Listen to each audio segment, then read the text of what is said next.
السلام علیکم ناظرین، میں ہوں آپ کا میزبان سمی ابراہیم اور آپ دیکھ رہے ہیں ہمارا یوٹیوب چینل۔ آج 17 نومبر منگل سن 2020۔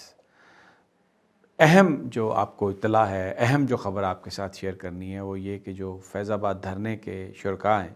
ان کے ساتھ مذاکرات کے لیے پرائم منسٹر نے نور الحق قادری صاحب جو وفاقی وزیر اطلاعات و نشریات ہیں ان سے کہا ہے کہ وہ مذاکرات کریں۔ اس کے علاوہ جو پاکستان کے جو مقتدر حلقے ہیں، مختلف اداروں کے جو سربراہ ہیں، ان کی طرف سے بھی لوگ آئے ہیں اور وہ بھی مذاکرات کر رہے ہیں۔ جو فیض آباد دھرنا کے لوگ ہیں، اس وقت پنڈی اسلام آباد کے درمیان ٹریفک منقطع ہے اور چیزیں انفولڈ ہو رہی ہیں ڈیمانڈز کے حوالے سے، اور بہت کچھ کہا جا رہا ہے۔ اس پر ابھی اپنی اس ویڈیو میں جو وہاں پر میں نے دیکھا ہے جو حال، وہ آپ کے ساتھ شیئر کروں گا۔ اور دوسرا، پاکستان میں پنجاب میں جو اینٹی کرپشن ڈپارٹمنٹ ہے انہوں نے ایک لسٹ بنائی ہے جس میں تقریباً 3 درجن کے لگ بھگ پولیٹیشنز ہیں جن کے خلاف کارروائی کی جائے گی، اور یہ کارروائی اس لیے کی جائے گی کہ انہوں نے بہت ساری کرپشن کی ہے، بڑا مال بنایا ہے، تو ان کو ان کی گرفتاری بھی ہوگی۔ اس میں مسلم لیگ نون کے لوگ بھی ہیں، پیپلز پارٹی کے لوگ بھی ہیں، اور یہ بتایا جا رہا ہے کہ اس میں کچھ پی ٹی آئی کے لوگ بھی ہیں۔ تو اکراس دا بورڈ جو کانسیپٹ ہے احتساب کا، اس پر ایسا لگ رہا ہے کہ عمل درآمد ہونے جا رہا ہے پنجاب میں۔ گلگت بلتستان بلاول بھٹو پہنچ گئے ہیں، وہیں پر ہیں۔ انہوں نے آج کہا ہے کہ جی میں پورا احتجاج کروں گا، ہم احتجاجی کیمپین کریں گے، ہمارے جو ووٹس ہیں ان کو دے اسٹیل دا الیکشنز جو ایک کہا جاتا ہے فقرہ، اور ہم ان کو بدلنے نہیں دیں گے۔ زرداری صاحب کی نواز شریف صاحب سے بڑی ٹیلی فون پر گفتگو ہوئی ہے، مریم نواز صاحبہ کی بلاول بھٹو صاحب سے گفتگو ہوئی ہے۔ تو اس پر پیپلز پارٹی اور نون لیگ مل کر کوئی احتجاجی تحریک چلانے کی بات کر رہے ہیں، لیکن ان تیلوں میں تیل اس لیے نہیں ہے کہ آج بھی گلگت بلتستان میں جس وقت بلاول بھٹو گلگت میں ایک احتجاجی ریلی سے خطاب کر رہے تھے، تو وہیں پر تھوڑے فاصلے پر ایک آزاد امیدوار جو الیکشن جیتے ہیں ان کے حامیوں کا بھی جشن تھا، اور وہاں پر جو تعداد تھی جو آزاد امیدوار کے حامیوں کی، وہ بلاول بھٹو کی ریلی سے کم از کم جو وٹنسز نے مجھے بتایا 4 گنا زیادہ تھی۔ تو اس لیے احتجاجی تحریک والا جو ایشو ہے، جو معاملہ ہے، وہ کچھ زیادہ کامیاب ہوتا ہوا نظر نہیں آ رہا۔ آج پی ڈی ایم کا اجلاس بھی تھا اسلام آباد میں، تو پی ڈی ایم کے اجلاس میں بھی کسی نتیجے پر یہ نہیں پہنچ سکے لوگ۔ دوسری طرف حکومت نے تو پابندی لگا دی ہے اجتماعات پر کرونا کی وجہ سے، کیونکہ شدید اس وقت پاکستان شدید لپیٹ میں ہے، سیکنڈ لہر اس کی آ گئی ہے، اور کچھ نئی انفارمیشن بھی آئی ہیں کرونا کے حوالے سے، وہ بھی آپ کے ساتھ شیئر کریں گے۔ ڈاکٹر کہہ رہے ہیں کہ اس دفعہ اس کا دورانیہ ذرا طویل ہے، اور یہ چھوٹے بچوں کو بھی ہو رہی ہے، اور جلدی ٹیسٹ جو ہے نا اس کا نیگیٹو نہیں آتا۔ تو ایک اس لحاظ سے ایک ایسی عجیب سچویشن پاکستان میں بن گئی ہے۔ اب ویکسینز کے حوالے سے فائزر نے تو پہلے ہی اعلان کر دیا تھا، اب ایک اور میڈورا ایک کمپنی ہے امریکہ کی، وہ بھی انہوں نے بھی اپنی ویکسین کا اعلان کیا ہے کہ جلد وہ اس کو اپروو کرانے کی کوشش کریں گے، تو اور اس کا رزلٹ وہ کہتے ہیں 90% سے بھی زیادہ ہے۔ تو یہ ایک اچھی خبر ہے اس لحاظ سے کہ کرونا جو ہے اس کی ویکسین آ گئی، لیکن کب تک یہ لوگوں کے پاس پہنچے گی اور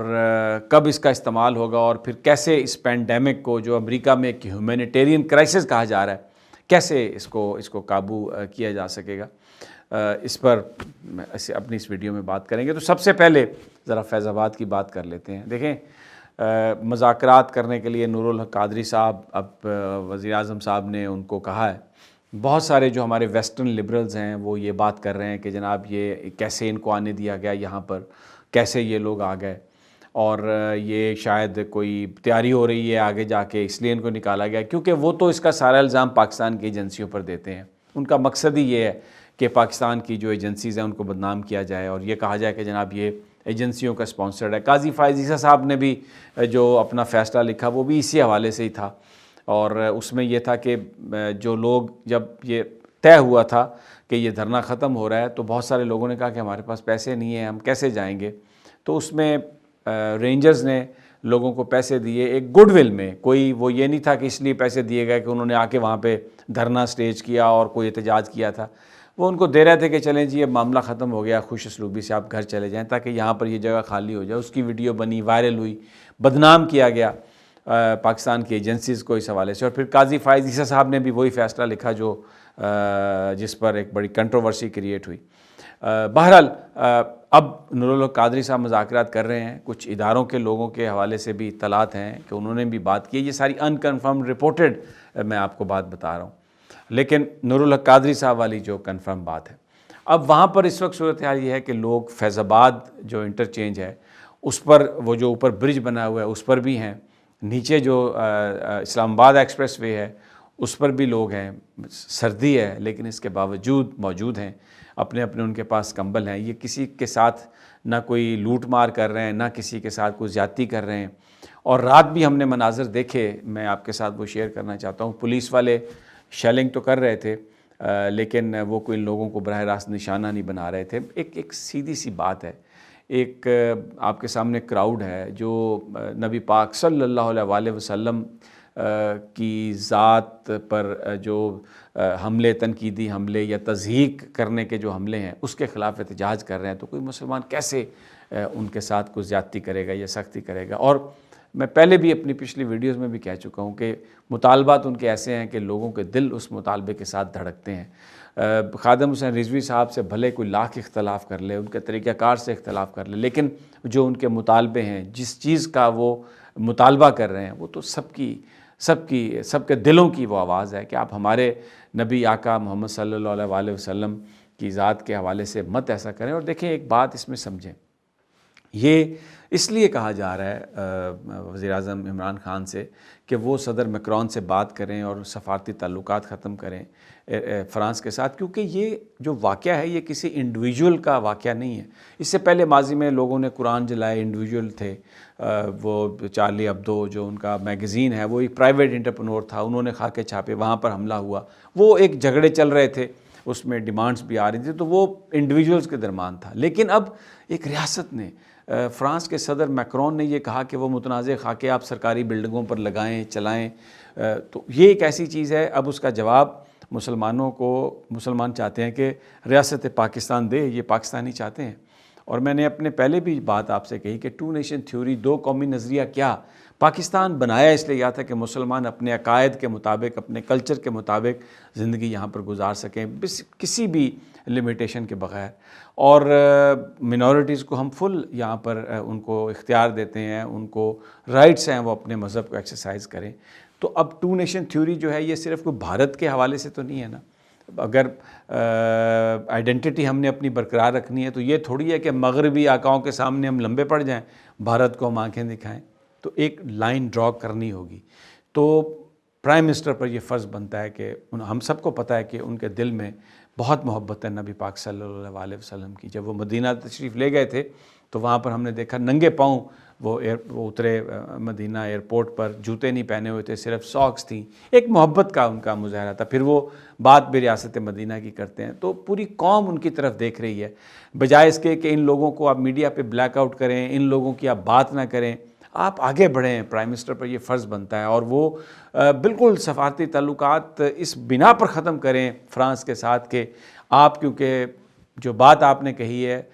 وہ ہم اس کو ٹالریٹ نہیں کر سکتے، نبی پاک صلی اللہ علیہ وسلم کی ذات ہمارے دلوں کے بہت نزدیک ہے اور ہم بالکل اس بات پر کوئی کمپرومائز نہیں کر سکتے، اور یہ کہہ کر ان سے سفارتی تعلقات ختم کریں۔ یہاں پر کوئی پرائم منسٹر سے نہیں کہہ رہا کہ حملہ کریں، کسی کو زیادتی کریں، بالکل جو ڈپلومیٹ یہاں پر فرینچ ہیں وہ ہمارے مہمان ہیں، ان کی حفاظت کرنا حکومت کا کام ہے، اور کوئی ان پر حملہ کرنے نہیں جا رہا، لیکن ایک میسیج دینا بہت ضروری ہے۔ دوسرا ایک لسٹ بن گئی ہے، 37-38 اپوزیشن کے لیڈر ہیں، ان میں مسلم لیگ نون کے بھی ہیں، پیپلز پارٹی کے بھی ہیں، کچھ تحریک انصاف کے بھی ہیں۔ اینٹی کرپشن پنجاب ان کے خلاف کارروائی کرنے جا رہا ہے، گرفتاریاں کی جائیں گی، اس میں بتایا جا رہا ہے روہیل اصغر صاحب بھی ہیں، رانا مشہود صاحب بھی ہیں، رانا ثناء اللہ صاحب بھی ہیں، خواجہ آصف صاحب بھی ہیں، اور اس کے علاوہ لاہور مسلم لیگ کے لوگ ہیں، کچھ ملتان کے ہیں، جن لوگوں نے ناجائز قبضے کر رکھے ہیں، جن لوگوں نے مال بنایا ہے اور پھر سیاست کو استعمال کرتے ہیں، تو ایک اکراس دا بورڈ اکاؤنٹیبلٹی کے لیے اس میں پی ٹی آئی کے بھی لوگ شامل ہیں اس لسٹ میں، اور اگلے 5-7 دنوں میں ان کی گرفتاریاں شروع ہو جائیں گی، اور مجھے یہ بتایا جا رہا ہے کہ بہت سختی سے کام ہوگا، کسی کے ساتھ کوئی رعایت نہیں برتی جائے گی۔ عثمان بزدار وزیر اعلیٰ پنجاب نے یہ بات بالکل واضح کر دی ہے۔ صورتحال کو دیکھتے ہوئے جو مسلم لیگ نون ہے اور پیپلز پارٹی کی لیڈرشپ ہے ان کے درمیان بھی آپس میں بڑے رابطے ہوئے ہیں. آج نواز شریف صاحب نے زرداری صاحب سے بات کی ہے, بلاول بھٹو نے مریم صاحبہ سے بات کی ہے, اور اس کے بعد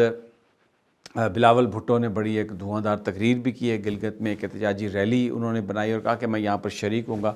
عملی طور پر ایسا نظر نہیں آتا کہ وہ شریک ہوں گے, اس لیے کہ جو وہاں پر عوامی سینٹیمنٹ ہے گلگت بلتستان میں وہ بالکل پیپلز پارٹی اور نون لیگ کے اپوزٹ ہے. اور جو لوگ وہاں پر ہیں وہ بتاتے ہیں کہ اٹس ویری ویزیبل, کوئی کسی طرح کی سسٹمیٹک دھاندلی نہیں ہوئی, لیکن میں نہ مانوں مریم صاحبہ اور بلاول بھٹو صاحب دونوں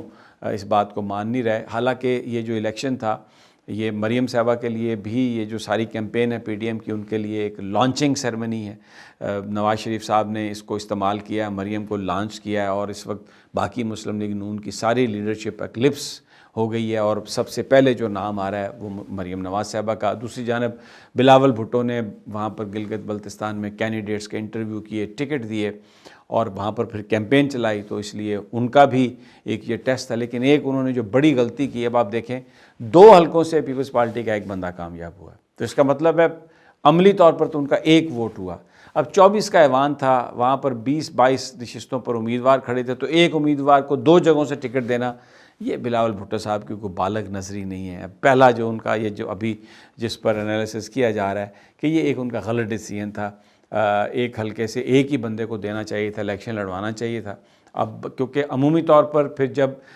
بائی الیکشن ہوتا ہے تو اس میں جس کی حکومت ہو, کیونکہ ان کے پاس وسائل ہوتے ہیں, لوگ بھی سمجھتے ہیں کہ یہ پارٹی ہمارا کام کرائے گی, تو پھر وہی الیکشن جیت جاتا ہے. تو بھٹو, اب جو بلاول بھٹو کے جو فیصلے ہیں ان پر بھی بات ہو رہی ہے, مریم صاحبہ کے فیصلوں پر بھی بات ہو رہی ہے, احتجاجی تحریک چلانے کی یہ بات تو کر رہے ہیں, لیکن جناب کوئی ایسا جیسے کہتے ہیں نا کہ کوئی دم خم نظر نہیں آ رہا, کوئی تپڑ ایسا نظر نہیں آ رہا جس میں یہ کہا جا سکے کہ واقعی وہاں پر کوئی تحریک چلے گی. بہرحال دوستو, اگلی میری ویڈیو تک مجھے اجازت دیجیے, مزید انفارمیشن آپ کے ساتھ شیئر کریں گے. امید ہے کہ دھرنے کے حوالے سے کوئی فیصلہ ہو جائے گا, جو فیض آباد دھرنا ہے, تو اگلی ویڈیو میں انشاءاللہ تازہ ترین جو ہے وہ آپ کو دیں گے. تب تک اجازت دیجیے, اللہ نگہبان.